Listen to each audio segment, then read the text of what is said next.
오늘 저희들이 살펴본 에베소서는요, 바울이 보낸 서신서 중에 한 권인데, 특별히 에베소서 이 서신서를 보낼 때 교회 문제가 있을 때마다 서신서를 보내게 되거든요.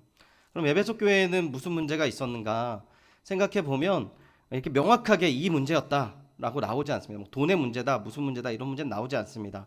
그런데 이제 이 본문을 쭉 보다 보면 하나님께서 막힌 담을 허셨다 이런 거를 근거로 해서 많은 분들이 교회가 하나 되지 못하였다, 이방인과 유대인들이 하나 되지 못한 부분이 아닌가 이런 이야기를 합니다. 그래서 하나됨을 위해서 교회가 무엇인지, 또 우리 성도들이 어떠한 사람인지 그런 부분들을 잘 설명한 성경책이라고 합니다.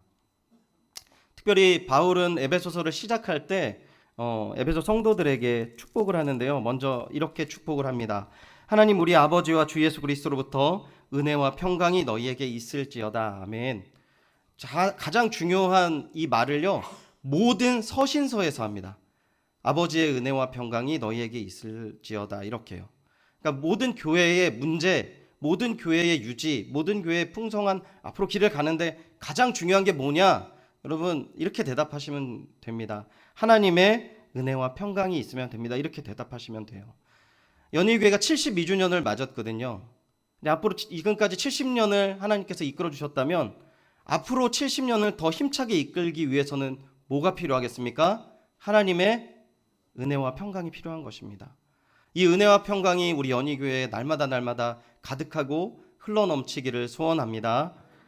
우리가 그런 마음으로 교회를 바라보고 하나님 앞에 서야 되는 것이죠. 바울은 하나님과 은혜 평강을 빌고요, 그리고 하나님을 찬양합니다. 성부 성자 성령의 은혜를 찬양하고, 또 에베소 성도들에게 기도할 때 하나님 우리 에베소 성도들이 영적으로 깨어나게 하시옵소서, 하나님을 더욱더 알게 하여 주시옵소서, 하나님의 능력을 알게 해 주십시오라고 얘기하는데, 하나님의 능력이 뭐냐라고 얘기했을 때 그리스도 예수 그리스도로 말미암아서 가진 죽은 자 가운데서 살아나심, 그리고 또 하나는 보좌 우편에 앉히셔서 높여주심, 이 두 가지를 이야기하거든요. 근데 이거를 예표적으로 예수님만 받은 것이 아니라 우리 성도들도 받는 것임을 이렇게 이야기를 하고 있습니다.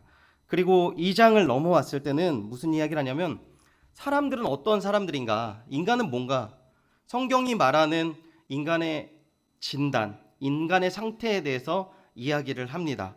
먼저 1절을 보면은요, 1절 다시 한번 읽어보도록 하겠습니다. 1절 읽어보겠습니다. 시작. 그는 허물과 죄로, 아멘.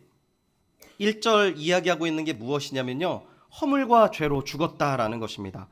허물이라는 표현은 무엇이냐면요, 이 원어로 이렇게 발음을 하면은 파라쿠토마라고 하는 건데, 이 의미가 뭐냐면 경계선을 넘었다라는 거죠. 넘지 말아야 될 경계선을 알았는데 그걸 넘는 것을 허물이라고 합니다. 그리고 두 번째 죄라는 것은 하마르티아라는 표현인데, 화살을 쏘았는데 그 화살이 표적에 못 미치거나 빗나간 것을 이야기해요. 그러니까 두 가지를 지적하고 있는 것이거든요. 분명히 쏴서 맞힐 수 있는 겁니다. 준비되지 않은 것, 못 맞히는 것도 지금 지적하는 거고요, 빗나가는 것도 지적하는 것입니다. 그러니까 우리가 주님 안에서 믿음의 사람들이 알아야 될 선이 있고 이루어야 될 목표가 있잖아요. 그런 거 모두 다 없는 것. 왜 없습니까? 허물과 죄로 죽었다라고 해서, 죽었다라는 표현은요, 하나님과의 단절을 이야기해요. 왜냐하면 우린 지금 다 살아있잖아요. 근데 이런 부분을 놓고 많은 목사님들이 이렇게 표현하셨습니다. 등산을 하시다가 이렇게 길가에 보면은 가지가 하나 떨어져 있는 거 보신 적 있으십니까? 저는 등산을 싫어하기 때문에 본 적은 별로 없는데, 그 가지가 떨어져 있으면 거기에 잎이 무성하고 때로는 거기에 꽃도 피어 있고 열매도 있을지라도 우리가 그 가지를 보면서 이렇게 이야기하지 않습니다. 야, 저 참 싱싱하게 잘 자라겠네, 이렇게 이야기는 하지 않아요. 곧 죽겠구나, 이런 생각을 하지 않습니까? 그러니까 우리의 상태가 그렇다는 것이죠. 허물과 죄로 인하여서 하나님과 단절되어 있어서 영적으로 죽은 상태를 이야기하는 것입니다. 그리고 두 번째, 인간은 어떠한 상태인지 2절을 보면 이렇게 표현하고 있습니다. 그때에 너희는 그 가운데 행하여 이 세상 풍조를 따르고 공중의 권세 잡은 자를 따랐으니, 이렇게 표현하고 있습니다. 2절을 조금 자세하게 보시면 그때 너희는 그 가운데서 행했다라고 얘기하는데, 이 그 가운데는 허물과 죄를 이야기하는 것입니다.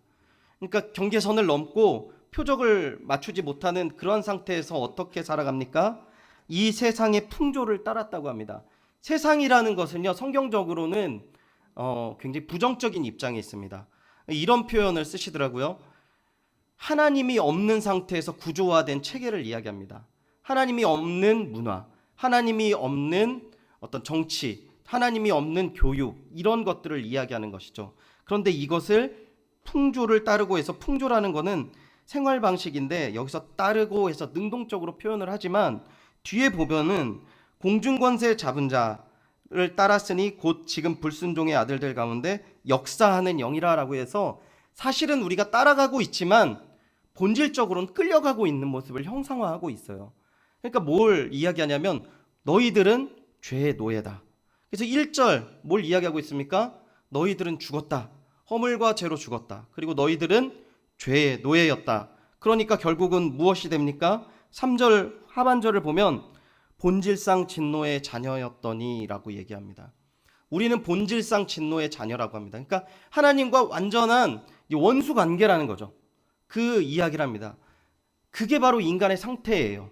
이게 바로 인간의 상태입니다.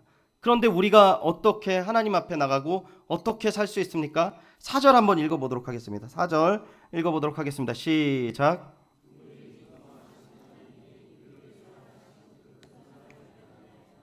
지금 4절에 없는 단어가 하나가 있는데요. 원어적인 표현에서는 그러나라고 표현합니다. 그러나 긍휼이 풍성하신 하나님이 우리를 사랑하신 그 큰 사랑으로 인하여서 어떻게 하셨다고요? 구하셨다라는 거죠. 다 이 이야기를 아실 겁니다. 우리 죄인입니다. 예수님의 사랑으로 살았습니다. 이렇게 다 아실 거예요. 그런데 세상 사람들은 이 부분에서 어떻게 생각하냐면 그렇게 생각하지 않아요. 창세기 11장에 보면 세상 사람들은 모였을 때 뭘 만드냐면 바벨탑을 만듭니다. 이걸 의미하는 건 뭐냐면 하나님 스스로, 하나님이 있어서 우리가 존재하는 것이 아니라 우리 스스로 존재할 수 있어요 라는 표현이에요. 하나님 없이 우리 충분히 살 수 있어요 라고 표현하고 있습니다. 두 번째 어떻게 이야기합니까? 사람들은 선하다고 합니다. 그러면 우리 가운데 있는 악한 사람들은 뭐죠? 살인을 하고 도둑질을 하고 뭐 이런 사람들은 뭡니까? 사람들은 이거를 표현할 때 뭐라고 하냐면 질병이다라고 표현해요. 우리는 선한데 저 사람 질병이야 라고 얘기해요. 그래서 주로 쓰는 단어가 있어요. 사람들이 이해할 수 없는 범죄를 저지르는 사람들을 뭐라고 합니까? 사이코패스라고 하는 겁니다. 이게 다 문화예요. 이게 인간의 진단이라니까요. 우리는 온전한데 질병이야. 그리고 더 나아가서 뭐라고 표현합니까? 사람은 착한데 이 문화와 환경 때문에 사람이 악해졌다라는 것이죠. 문화 때문에 그런 거야. 환경 때문에 그런 거야. 근데 문화와 환경을 누가 만들었죠? 이 세상은요, 제가 말씀드린 것처럼 하나님이 함께 하시지 않는 가운데 있는 것을 이야기한다는 것이죠. 그리고 뭘 이야기합니까? 결국은 모든 문제는 인간은 그러니까 시간이 지나면 다 극복할 수 있어. 이렇게 결론을 맺습니다. 결론적으로 지금 말하는 게 뭐예요? 하나님 없이 살 수 있어, 인간은. 이렇게 이야기하는 거죠. 자, 그런데요. 세상이 그렇게 이야기하는 거 어쩔 수 없습니다. 더 큰 문제가 있습니다. 우리는 어떠냐는 거죠. 놀라운 것은 무엇이냐면 우리는 우리가 죄인이라는 사실을 다 알아요. 여기 앉아 계신 분들, 내가 죄인이고 예수 그리스도의 십자가의 은혜와 사랑으로 구원받았습니다. 다 이렇게 고백하실 줄 믿습니다. 그렇죠. 그럼 어떻게 살아야 되냐는 거죠. 그러면 어떻게 살아야 되냐는 거죠. 우리가 4절 본문을 읽었는데 하나님의 크신 긍휼함으로 살아가야 된다라는 거예요. 보십시오. 1절부터 3절까지 어떠한 인간의 본질을 이야기하고 있어요. 인간은 죽었다라는 거예요. 죽었다면 아무것도 할 수 없다는 거죠. 그죠? 그리고 그들의 행동들은 날마다 그 죄의 노예로 살아가는 행동들밖에 보이지 않을 수 있습니다. 이렇게 결론을 맺고 있어요. 그러니까 인간 스스로는 이 문제를 해결할 수 없다라고 이야기하고 있다는 거죠. 그래서 우리가 잘 알듯이 하나님의 그 큰 긍휼하심으로 우리가 살았다라는 것을 고백하는 거예요. 그렇다면 우리가 어떻게 살아야 되는데요? 그렇게 하면 우리는 할 수 없다는 거예요. 하나님이 하셔야지 우리는 살 수 있다라는 것이죠. 그런데요, 제가 16년, 17년 정도 사역을 했거든요. 제 삶을 보면 제가 요즘에 가장 크게 부닥치는 문제가 이런 문제거든요. 하나님을 의지하지 않아요. 하나님만 나의 대답이라 해답이라고 생각하지 않는 거죠. 아주 작은 실례로 인하여 말씀드리면, 제가 이제 뭐 다른 교육자들이랑 약간 그 다툼이 있다고 예를 들어보면, 그럼 제가 어떻게 이 문제를 해결해야 될까요, 여러분? 어떻게 해결해요? 저는 이렇게 해결합니다. 저보다 좀 친한 사람, 저랑 좀 친한 사람 찾아가요. 그 얘기를 하는 거죠. 정말 저 목사님, 뭐 이렇게 뚱뚱하고 그냥 정말 정말 말도 못하고 막 저 목사님 정말 못됐고 막 이런 얘기를 합니다. 그럼 뭘 기대해요? 제 말에 동의해 주는 걸 기대하는 거죠. 주변에 교회 사람들이 없으면 누가 해? 누구한테 얘기합니까? 가족들한테 얘기하는 거예요. 아유, 오늘 교회 가보니까 우리 고목, 말하지 말라고 그랬는데 큰일 났다. 네, 네, 죄송합니다. 네, 일부러 말했습니다. 네. 왜 그런 얘기를 합니다? 그럼 가족들이 뭐라고 해? 여보, 정신 차려요. 목사님이 좀 제대로 사랑하고 온전하게 행동해야 될 거예요. 저희 아내가 이렇게 얘기할 것 같습니까? 같이 욕하지? 여러분, 제가 잠깐 우스갯소리로 이야기했지만 하나님 나한테 맡긴다라는 게 무엇이죠? 우리 가운데 참을 수 없는 끓어오르는 마음들이 있어요. 지난 올림픽 때 이상한 거 하나 올라오면 어떻게 합니까? 사이트에 가가지고 욕을요 그냥 뭐 몇십만 개씩 올라가요. 그냥 그렇게 해서 뭘 해결할 수 있는데요? 죄를 지적하는 부분에 대해서 제가 말씀드리는 게 아닙니다. 우리의 분노와 우리의 아픔들을 먼저 하나님한테 내려놓고 하나님의 선하신 은혜와 사랑으로 바꿔나가야 되는데, 우리 자꾸 뭘 이야기하냐면 서로 얘기해요. 가까운 사람한테. 그리고 동의를 얻어요. 그리고 만족해요. 근데 우리가 여기서 꼭 돌아봐야 될 건 뭐냐면, 그러면 그럴수록 하나님과 더욱더 깊어가고 하나님과 관계가 회복되어지면 저는 정말 고민하겠습니다. 여러분, 계속 그러십시오. 계속. 근데 여러분, 그럴 때마다 공허함을 느끼지 않습니까? 좀 스스로 자괴감을 느끼지 않으세요? 저는 그렇거든요. 다 얘기해놓고 나서는 내가 왜 예수님 믿지? 이렇게 사는데 어디서부터 무너진 줄 아세요? 하나님만이 나의 구원자십니다. 하나님의 그 큰 긍휼하심으로 나를 살려주시지 않았으면 내가 여기까지 올 수 없었습니다. 72년까지 연희교회가 여기까지 왔잖아요. 여러분, 어떻게 다시 또 70년 바라보십니까? 뭘로요? 오직 하나님의 은혜밖에 없습니다. 우리 모든 삶들도 하나님의 은혜가 아니면 온전히 나아갈 수 없습니다. 우리가 주의 귀한 은혜와 사랑은 날마다 간구하시고 날마다 주님을 의지하는 귀한 삶이 되시기를 축원드립니다. 우리가 그렇게 살아갈 때 하나님 안에서 생명과 놀라운 역사가 흘러 넘치는 것입니다. 그럼 두 번째, 우리가 또 어떻게 살아야 됩니까? 5절과 6절 한번 읽어보도록 하겠습니다. 시작. 허물로 죽은 우리를 그리스도와 함께 살리셨고.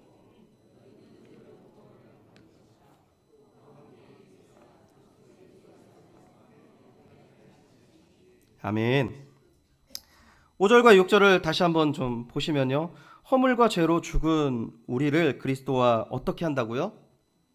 함께 살리셨습니다. 6절엔 또 뭐라고 나와 있습니까? 또 어떻게 해요? 함께 일으키사 예수 안에서 또 어떻게 해요? 함께 하늘에 앉히셨다라고 얘기합니다. 이거 목적이 있습니다. 이 부분을 5절과 6절을 한 단어로 표현하면 예수 그리스도와의 연합을 이야기하는 것이고요. 이 예수 그리스도와의 연합을 이야기할 때 목적이 있어요. 뭡니까? 우리가 점점 예수님 닮아간다라는 거예요. 그 주는 나무요 나는 가지 아닙니까? 그러니까 그 뿌리로부터 오는 그 영향으로 말미암아 우리가 돌배밖에 맺을 수 없는데 이젠 아름다운 열매를 맺을 수 있게 되었다라는 것이죠. 하나님 철저하게 의지하시고 하나님이 살려주신 은혜 가운데 있을 때에 우리가 맺을 수 있는 것, 예수 그리스도를 닮아가서 아름다운 열매를 맺을 수 있다라는 것입니다. 그런데 제 연희교회에서는 아직까지 발견하지 못했습니다. 연희교회에서는 아무도 없습니다. 근데 제가 예전에 함께 한 5년씩 사역을 했었거든요. 그때 이제 조금 이렇게 제가 좀 오래 사역을 하면 그 같이 좀 오래 사역하고 마음을 나눌 수 있는 분들한테는 제가 조금 심한 말씀을 드려요. 정말 이건 좀 고치셔야 됩니다라는 말씀을 드려요. 장로님, 이거 좀 고치셔야 됩니다. 집사님 이거 좀 아닌 것 같습니다. 권사님 이거 아닙니다. 이렇게 얘기를 해요. 그러면 이분들도 오해는 하진 않으십니다. 그리고 제가 틀릴 수 있다라는 걸 전제로 이야기하죠. 근데 이분들이 오랫동안 대화를 나누고 결론적으로 저한테 얘기해 주시는 게 있어요. 뭐냐면, 목사님, 저 이렇게 50년 살았어요. 저 이렇게 60년 살았어요. 알아요, 목사님. 이 말 속에서는요, 안 돼요. 이렇게 살았는데 어떻게 할 거예요? 이러는 것이죠. 어떻게 고쳐야 될까요? 제가 이렇게 연애를 한 3년을 했고요. 그 장인어른이 목회자라고 반대하셨어요. 본인 딸은 사모로 부족하다고 헤드라인은 그러셨는데 뭐 모르겠습니다. 아무튼 왜 웃으십니까? 공감 가는 웃음 같은데 마음에 쌓아두겠습니다. 3년 동안 이렇게 연애를 하고 이제 결혼 이제 해서 10년 정도 됐는데 이제 13년을 이렇게 한 사람과 이렇게 그럼 한 사람과 살죠. 네. 처음에 연애할 때 아내가 저한테 얘기하는 게 있어요. 다 좋은데 좀 여러분 보시기엔 제가 막 이렇게 착하고 예쁘고 선하고 아름답고 이쁘고 그렇지 않습니까? 아, 네. 아, 네. 3부가 제일 좋습니다. 네. 2부 때는 너무 비웃으셔서 딱 저희한테 요구하는 게 하나가 있었어요. 그게 뭐냐면 소리 지르지 말라는 거죠. 저한테. 목사님 소리 지르지 마세요, 전사님. 소리 지르지 말아주세요. 저 너무 힘들어요. 이렇게 얘기하는 거예요. 전 소리 지른 적이 없어요. 그래서 딱 세 단어를 우리 그 아내 되시는 분이 지적해 주셨는데 세 단어입니다. 왜? 뭐? 어쩌라고? 소리 안 질렀죠, 여러분. 네. 근데 이제 이 사람을 사랑하니까 제가 어떻게 해야 됩니까? 고칩니다. 근데 여전히 쓴뿌리가 있으니까 제가 이렇게 얘기를 해요.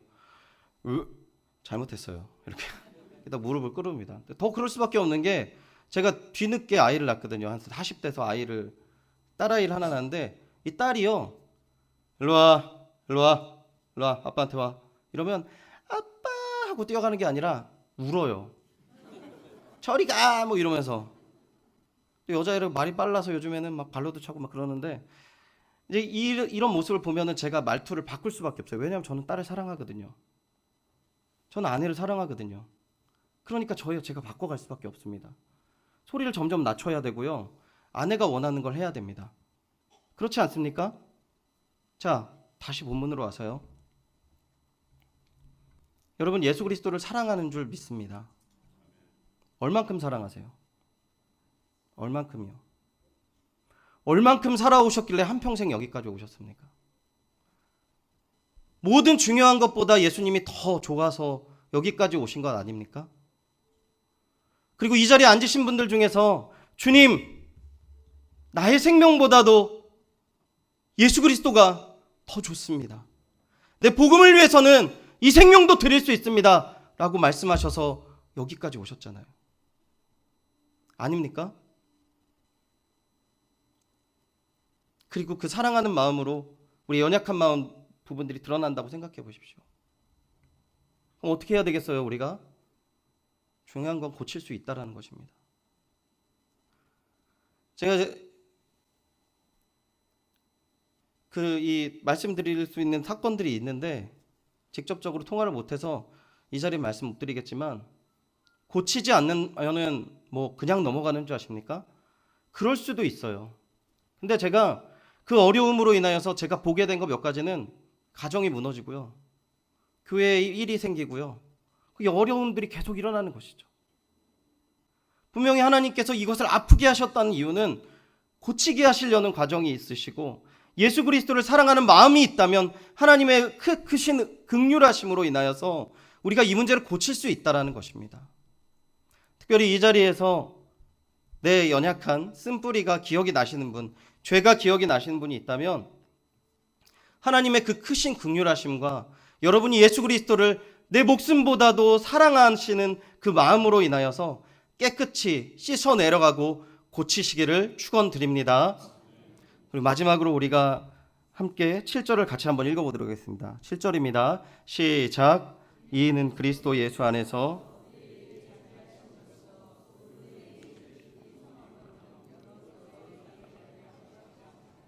아멘. 그러면 다시 정리를 하면 허물과 죄로 인해서 죽었던 우리가, 그리고 죄의 종노릇했던 우리는 할 수 없지만 하나님의 큰 사랑으로 우리를 구해주셨어요. 그리고 우리의 연약한 부분들을 다 해결하고 예수 그리스도를 점점 닮게 하시는 은혜로 막 우리를 채워주시고 그 살리시는 궁극적인 목표가 어디에 있냐라는 겁니다. 7절에 뭐라고 나와 있냐면 하반절을 보도록 하겠습니다. 그 은혜의 지극히 풍성함을 오는 여러 세대에 나타내려 하심이라. 뭐라고 얘기하고 있습니까? 그 은혜의 풍성함을 여러 세대에 보여주기 위함이라는 거예요. 그러니까 우리들을 통해서 하나님의 풍성하심을 증거하기 위함이라는 것이죠. 자, 어떻게 증거된다고요? 그 풍성함을 증거하는데요, 하나님의 은혜의 풍성함이 그 구약 성경에서는 어떻게 증거가 되었냐면 성전에 그 에스겔의 환상에 보면은 채워지는 은혜를 보여주십니다. 발목과 무릎과 허리와 머리를 뛰어넘는 그 은혜가 가득해서 성전이 바다와 같이 은혜의 바다가 되어서 모든 물고기가 다닐 수 있을 만큼의 그 은혜. 그러니까 성전으로부터 그 은혜와 사랑이 넘쳐서 주변 사람들에게 그 은혜를 나눠주는 것이죠. 자, 그럼 신약으로 와서 그 성전이 우리 교회라고도 할 수 있지만 명확하게 이야기하는 성전이 또 하나가 있습니다. 무엇입니까? 성도인 우리 자신들을 성전이라고 말씀하셨습니다. 그러니까 우리 두 가지를 적용했으면 좋겠어요. 첫 번째는 하나님 72주년을 맞은 우리 연희교회를 통하여서 주님, 이 지역이 더욱더 하나님을 따라가고 하나님의 사랑 가운데 회복되는 귀한 은혜와 사랑을 허락하여 주시옵소서. 연희교회로부터 흘러넘치는 하나님의 은혜가 이 주변을 가득 차게 하시고 이 지역을 변화되게 하여 주시옵소서. 그리고 오늘 우리 한 사람 한 사람이 하나님의 은혜와 사랑이 흘러넘쳐서 우리 가정과 우리가 거하는 모든 곳이 하나님의 사랑으로 채워주시고 회복되게 하여 주시옵소서. 이렇게 적용할 수 있겠습니다. 여러분, 요즘 신문을 보면 어떠세요? 요즘 한국 사회를 보면 어떠세요? 이야, 우리나라 정말 최고다. 자자손손 대대손손 우리 자식들 잘 살 수 있는 나라다. 이렇게 생각하십니까? 많은 사람들이요, 30대 40대 가장 중요한 단어는 이민이라고 합니다. 너무 수많은 사람들이 이 땅 가운데 연약함들을 불평하고 또 이 땅 가운데 끊임없이 일어나는 그 악의 문제들, 그 뭐 큰 사고, 작은 사고, 그리고 뭐 범죄들, 살 수 없다는 거죠. 죄송한 얘기지만 왜 세상이 이렇게 타락할까요? 우리를 하나님께서 무엇으로 부르셨습니까? 소금과 빛으로 보내셨습니다. 우리 가운데 하나님의 사랑이 흘러넘친다면 여러분, 세상은 점점점 깨끗해질 것이고 정화되어져야 가야 되는 거죠. 근데 왜 범죄가 흘러넘칩니까? 누구의 잘못입니까? 우리의 잘못이라는 겁니다. 하나님을 알고 믿고 그리고 하나님의 은혜가 무엇인지 아는 사람들, 여러분 축복 받으셔야 돼요. 믿으십니까? 우리 가운데 은혜가 날마다 흘러넘쳐야 돼요. 하나님 앞에 당당하게 요구하셔야 됩니다. 주님, 저를 축복하시고 날마다 주의 은혜가 흘러넘치게 하여 주시옵소서. 연약한 것들을 이기게 하여 주시옵소서. 그래서 나로부터 우리 가정 살려주시고 우리 주변도 더욱더 복을 누리게 하여 주시옵소서. 당당하게 요구하시기 바랍니다. 그리하여서 우리 이 주변의 연희교회 주변은 우리 교회로부터 영향을 받아서 변화되는 지역과 모든 주변이 되기를 소원합니다. 그리고 여기에 있는 모든 성도님들을 통하여서 우리의 가정과 우리 주변과 특별히 이 민족과 이 나라가 변화되기를 소원합니다. 하나님, 나를 축복하여 주시옵소서. 그 복을 누리시는 귀한 주님의 자녀, 주님의 동역자 되시기를 축원드립니다.